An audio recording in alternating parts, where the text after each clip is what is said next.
Ang programang ito ay rated SPG.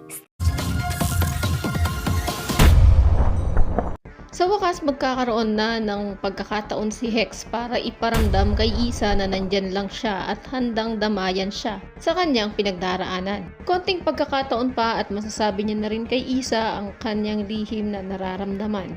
Tagumpay ang ginawang operasyon ng firewall. Nadakip nila ang congressman at napatumba din ang leader ng illegal na isabong na si Raven.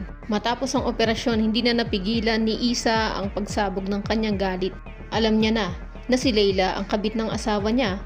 Kaya walang ano-ano'y sinugod niya nga ito at nagkapisikalan ng dalawa. Bugbog sarado ang inabot ng malanding hitad. Pasalamat na lang siya at dumating agad ang kanilang mga kasamahan na sila Galo. Si Martin naman, nang magkaroon na nga siya ng pagkakataon na makausap ang kanyang asawa, ay todo paliwanag pa ang loko-loko. Pero wala na siyang magawa dahil nag-uumapaw ang galit sa puso ni Isa.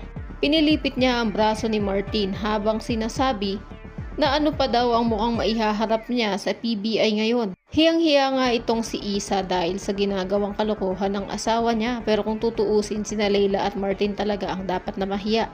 Pero sa bagay, hindi na uso sa kanila yon dahil sa kakapal ba naman ang apog ng dalawang yon. Tulad na lang ni Layla na sarcastic pa ang nagtanong kay Hex kung masaya na ba siya sa ginawa niya.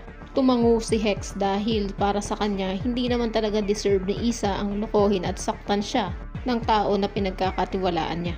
Pero sa kabilang banda, masaya din si Hex dahil sa wakas ay matutuldukan na rin ang ginagawang panluloko ni Martin sa kanyang asawa. Ito na rin ang magiging dahilan pa ni Isa upang hiwalayan na ng tuluyan ang kanyang asawa. Habang si Hex naman ay magkakaroon na ng pagkakataon na pormahan si Isa at iparamdam dito ang tunay niyang nararamdaman. Kaya naman kung mas gusto mo rin si Hex para kay Isa ay i-click lang ang like at subscribe button. Maraming salamat sa panonood.